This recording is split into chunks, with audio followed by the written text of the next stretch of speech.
Regina.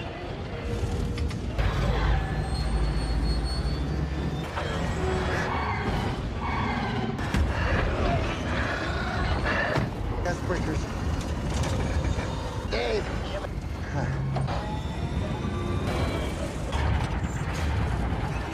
Gain control of the spacecraft. Slowly in RCS direct. 20 seconds and counting. 15 seconds, guard.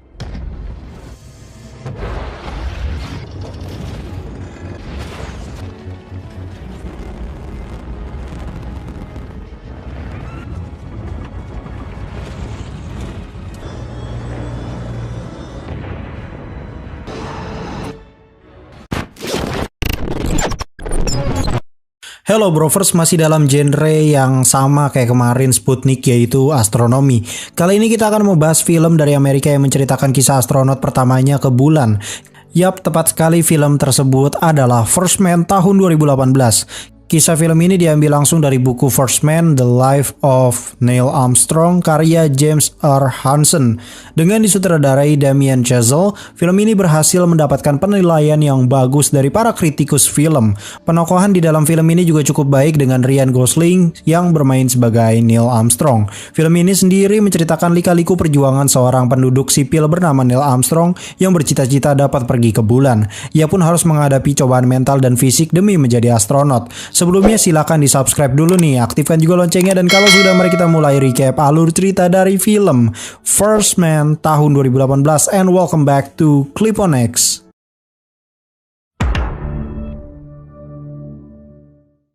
Film berlatar waktu pada tahun 1961 di mana Neil Armstrong sedang menjalankan misi penerbangan roket X-15. Penerbangan ini bukanlah yang pertama kali baginya.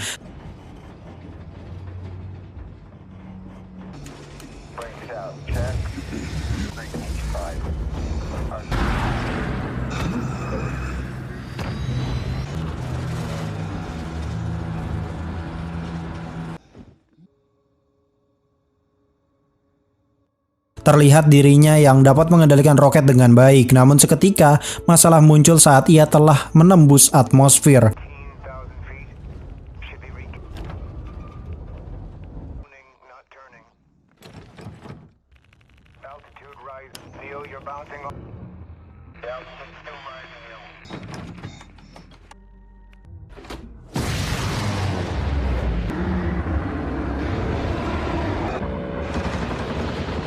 Tiba-tiba roketnya hampir saja tertarik ke ruang angkasa. Beruntung ia masih dapat melakukan dorongan untuk kembali ke bumi.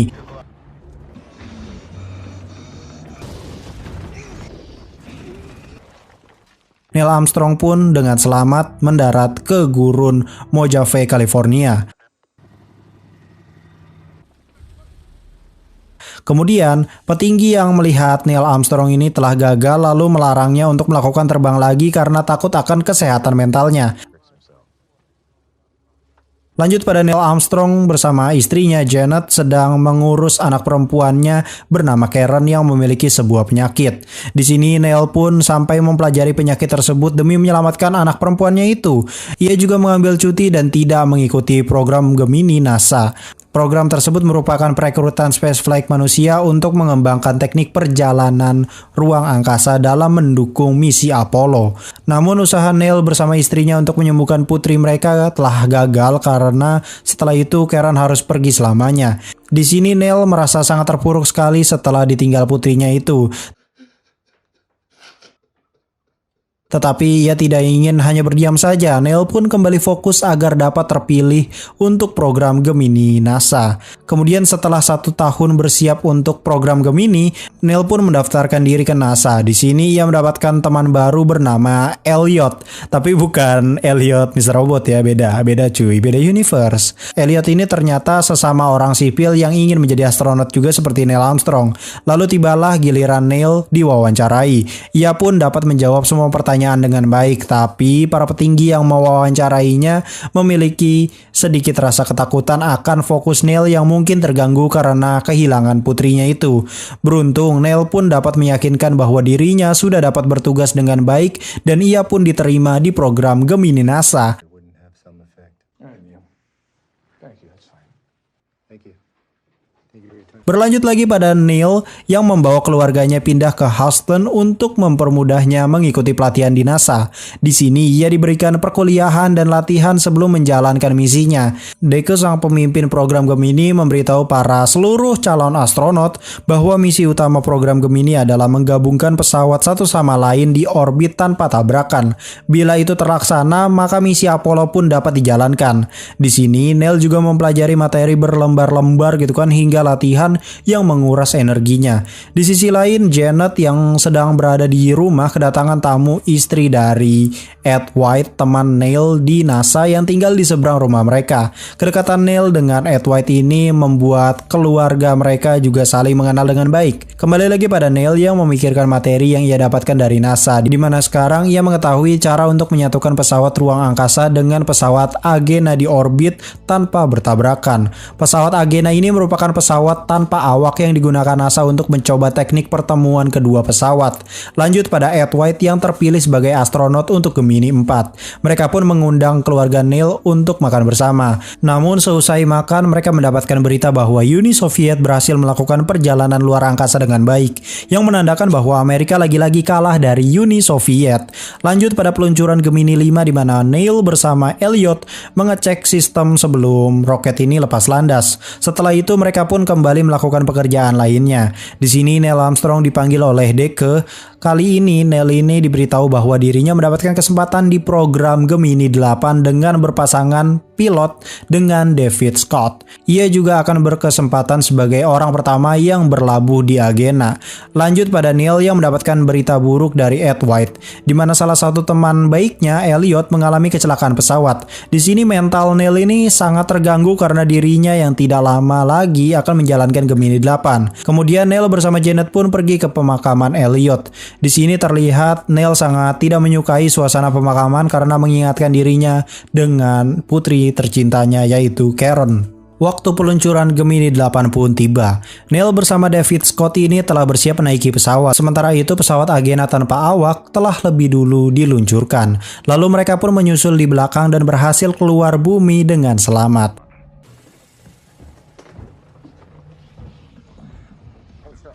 What is that?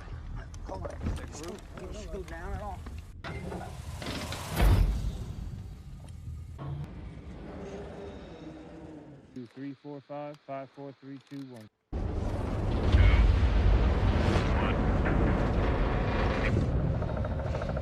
Clock is running, got a roll program. Roger, program.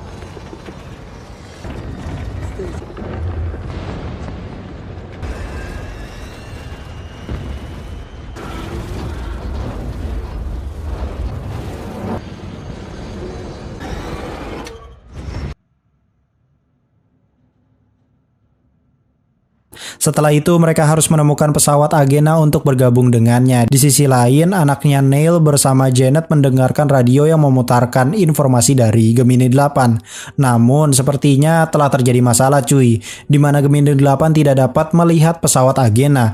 Kemudian Neil dan David pun melaporkannya kepada ruang kontrol Houston. Mereka akhirnya menemukan solusi untuk menemukan pesawat Agena dengan menerbangkan pesawat sedikit lebih jauh dari titik koordinat.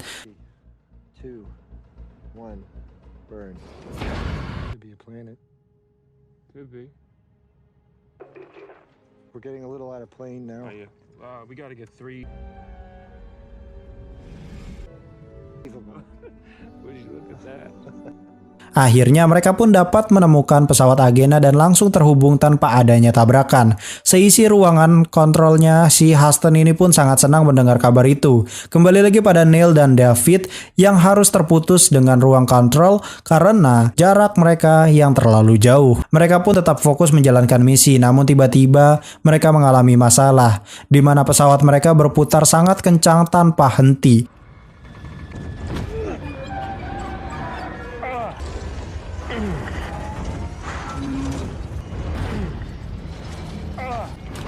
Pitch. Step away from the Agena. David yang tidak ingin mengambil resiko memilih kembali memisahkan dengan pesawat Agena. Namun ternyata permasalahannya berada di pesawat mereka yang membuat putaran semakin kencang dan dapat membuat mereka pingsan. Di sini Neil pun berusaha untuk menstabilkan pesawat sebelum dirinya pingsan. Continuously increasing the left roll. Sementara itu, Deke yang berada di ruang kontrol ini langsung mematikan siaran radio agar tidak tersebar pada publik. Kemudian mereka pun mencoba membantu Gemini 8 agar dapat menstabilkan pesawat. Beruntung, Neil ini dapat menstabilkan pesawat dengan menutup sekring RCS, meski hal tersebut juga memiliki dampak lain.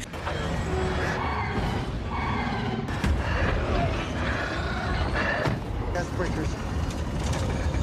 Dave.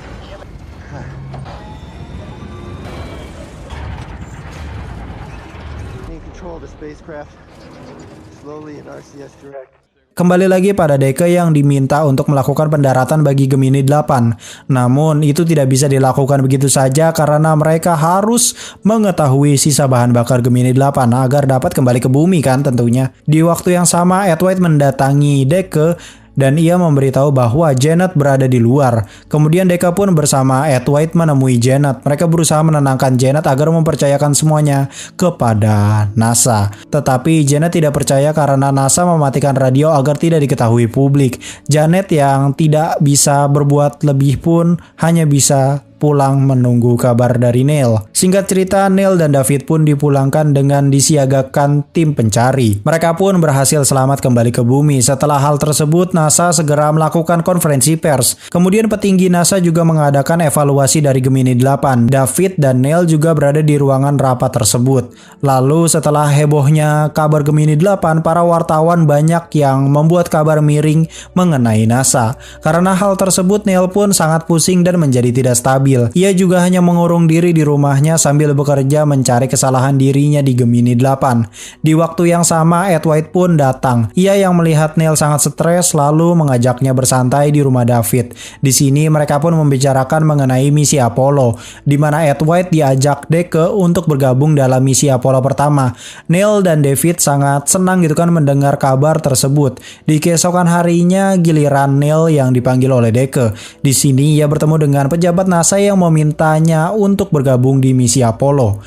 Neil juga memberikan kesempatan untuk mewakili NASA di Kongres Gedung Putih. Kemudian Neil pun mempelajari setiap materi guna bersiap dalam misi Apollo, di mana modul kendali pesawat di misi Apollo berbeda dengan Gemini 8 ya. Kemudian waktu yang ditunggu-tunggu pun datang juga. Ed White bersama Gus dan Rogue melakukan uji ketahanan pesawat. Mereka akan semalaman berada di dalam pesawat tersebut. Di sisi lain, Neil berada di Kongres Gedung Putih bertemu dengan senator. Ia sempat sedikit menjelaskan mengenai kesiapan misi Apollo ini. Kembali lagi pada Gus di pesawat Apollo yang merasakan kerusakan alat komunikasi di mana pusat kontrol tidak dapat mendengar suara mereka di dalam pesawat. Yang ternyata telah terjadi sebuah konslet yang menimbulkan api. Kebakaran pun tak terhindarkan. Mereka bertiga mencoba untuk membuka pintu pesawat. Namun api lebih dulu cepat menyebar dan membakar mereka. Sementara itu Neil yang berada di Gedung Putih mendapatkan telepon dari Deke.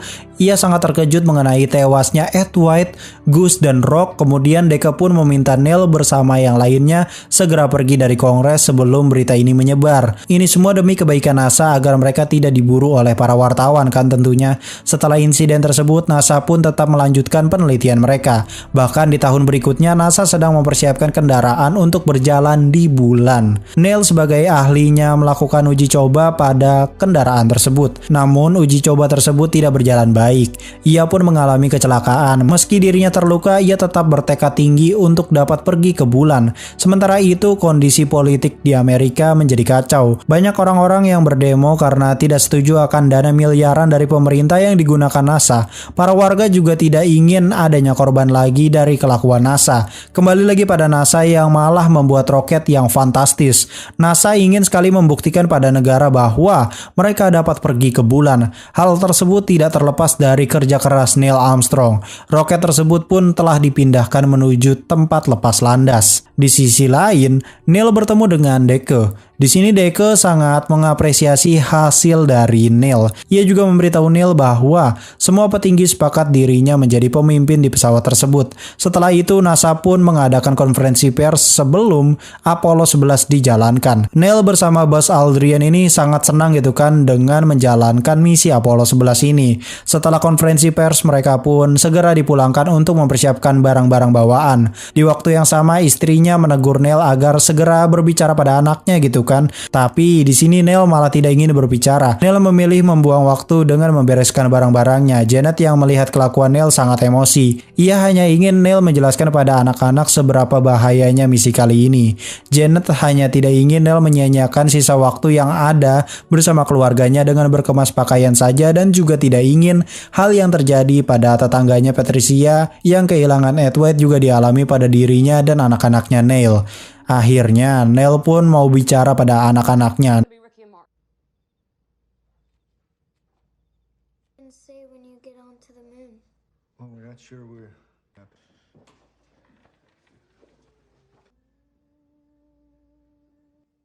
Kemudian Neil pun dijemput oleh NASA untuk melakukan karantina.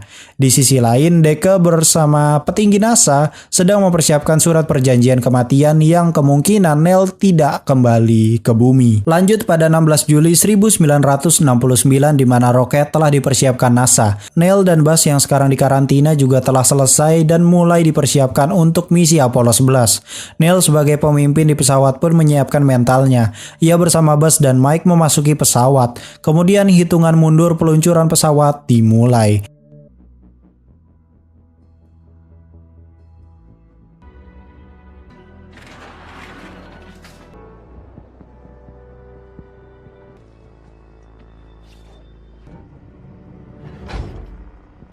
Counting.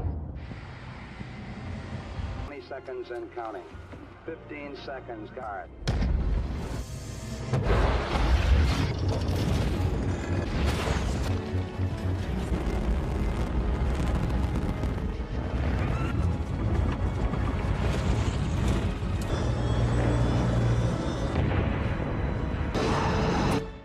Akhirnya mereka dengan selamat keluar dari bumi. Selanjutnya mereka pun melakukan pengapian untuk manuver memasuki bulan. Setelah mereka memastikan berada di jalur yang tepat, Buzz pun menyetel musik agar mereka bertiga dapat lebih bersantai ya. Kemudian setelah 76 jam lebih mereka berada di luar angkasa, akhirnya mereka pun memasuki orbit bulan. Di sini Neil mulai menghitung perkiraan mereka mendarat di bulan dengan aman.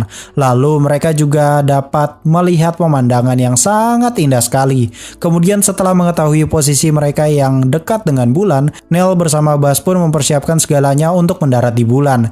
Di sini mereka berdua akan menaiki kendaraan yang dapat digunakan di bulan. Sementara itu Mike sendiri menjaga pesawat induk agar tetap pada orbit bulan. Mike dan Buzz yang telah memasuki kendaraan tersebut lalu melapor pada ruang kontrol Houston agar mereka segera masuk ke manuver pemisah. Kendaraan Neil dan Buzz pun berhasil terpisah dengan pesawat induk. Neil pun membawa kendaraan tersebut dengan baik dan berusaha untuk mendarat di bulan dengan aman. Kemudian mereka pun meminta izin pendaratan. Setelah menyalakan lampu ketinggian dan juga radar yang tidak mendeteksi apapun, Neil pun mulai pendaratan di bulan dengan menyalakan tenaga pendorong. Tapi tiba-tiba alarm pun berbunyi. Neil dan Buzz pun sedikit panik gitu kan. Namun kontrol pusat menjelaskan bahwa alarm tersebut tidak berarti apa-apa. Kemudian di saat mereka hampir dekat untuk mendarat, tempat titik lokasi mereka dipenuhi dengan batu yang dapat membahayakan kendaraan. Ditambah bahan bakar yang tersedia mulai menipis. Neil pun hanya memiliki pilihan untuk membatalkan misi atau mencoba membawanya secara manual. Dengan sigap Neil Armstrong pun mengambil alih kontrol. Dengan teknik pendaratan yang Neil pelajari pun akhirnya dapat mendarat di bulan dengan selamat tanpa merusak bagian kendaraan. Sementara itu kontrol pusat yang mendengar berita tersebut pun sangat senang sekali dan dapat kembali bernafas lega. Kemudian Neil pun mematikan kendaraan dan memastikan kendaraan terkunci dengan aman, atau bisa dibilang ya dikunci stang kali ya, padahal mah siapa yang mau nyuri gitu kan. Sementara itu ia bersama Buzz menggunakan baju astronot mereka lalu turun dari pesawat. Untuk pertama kalinya bagi Neil dan Buzz ini merupakan momen bersejarah. Mereka pun dapat merasakan langsung menginjak bulan. Akhirnya cita-cita Neil Armstrong untuk pergi ke bulan pun terwujud juga. Dari sini Neil pun dapat melihat dengan jelas gitu kan pemandangan bumi. Kemudian kondisi bulan yang sangat tenang membuat Neil teringat oleh putrinya Karen, di mana putrinya tersebut sangat suka dengan bulan dan bintang. Lalu Neil pun menjatuhkan gelang milik Karen di salah satu lubang di bulan sambil berharap bahwa Karen dapat senang melihat hal tersebut. Setelah itu Neil dan Buzz pun memasang alat lem yang merekat di bulan dengan kamera yang dapat dilihat oleh kontrol pusat. Lalu misi mereka pun selesai. Neil bersama Buzz kembali ke kendaraan dan meluncur ke pesawat induk. Sementara itu berita mengenai mereka yang berhasil ke bulan pun tersebar luas di Amerika. Tak hanya itu, bahkan berita tersebut mendunia di televisi maupun radio. Hal ini pun menjadi catatan sejarah bagi Amerika Serikat. Singkat cerita, Neil Armstrong, Mike, dan Buzz pun berhasil kembali pulang. Kemudian sesuai prosedur mereka pun melakukan karantina lagi. Di sisi lain, Janet sebagai istrinya Neil Armstrong ini menjadi buruan wartawan atas keberhasilan suaminya itu. Setelah diwawancarai, dirinya itu pun melanjutkan pergi ke NASA untuk bertemu sang suami tercinta yaitu Neil. Setelah dinyatakan Neil bebas dari penyakit dan virus, ia pun dapat bertemu dengan Janet dan kembali ke keluarganya. Dan film pun berakhir. Gimana nih? Seru kan filmnya? Ya walaupun sedikit membosankan ya kalau misalnya kalian cari film-film astronomi yang kayak tembak-tembakan dan lain sebagainya, beda cuy. Ini filmnya yang emang benar-benar inspiratif sekali gitu cuy. Tapi dalam film ini selain melihat usaha manusia untuk menuju ke bulan, kita dapat belajar gitu kan sejarahnya. Pada intinya sih perjalanan Neil Armstrong ini cukup panjang. Mulai dari percobaan Gemini 8 hingga terpilih untuk Apollo 11. Kayaknya cukup sekian dulu ya recap kali ini. Kalau kalian memiliki teori untuk film ini bisa langsung aja komen gitu cuy di bawah. Tapi gua kasih tahu konten ini tidak memperdulikan konspirasi yang ada tentang Amerika berbohong dan lain sebagainya. Gua mengesampingkan konspirasi itu ya. Jangan lupa di subscribe ya, aktifkan juga loncengnya dan share ke teman-teman kalian karena film ini asli parah. Ini menginspirasi banget, apalagi back soundnya keren banget cuy, parah. Silakan juga bagi yang mau request di kolom komentar, pasti gue jadiin opsi ya, tapi ya gue cari-cari yang memang belum ada yang bikin gitu karena ya namanya sekarang ya channel alur cerita udah lumayan banyak cuy. Oh ya, thank you juga yang gak nge-skip iklan karena sudah menyumbangkan nasi warteg buat gue. Gue Cliponex pamit undur diri and I'll come see you next time.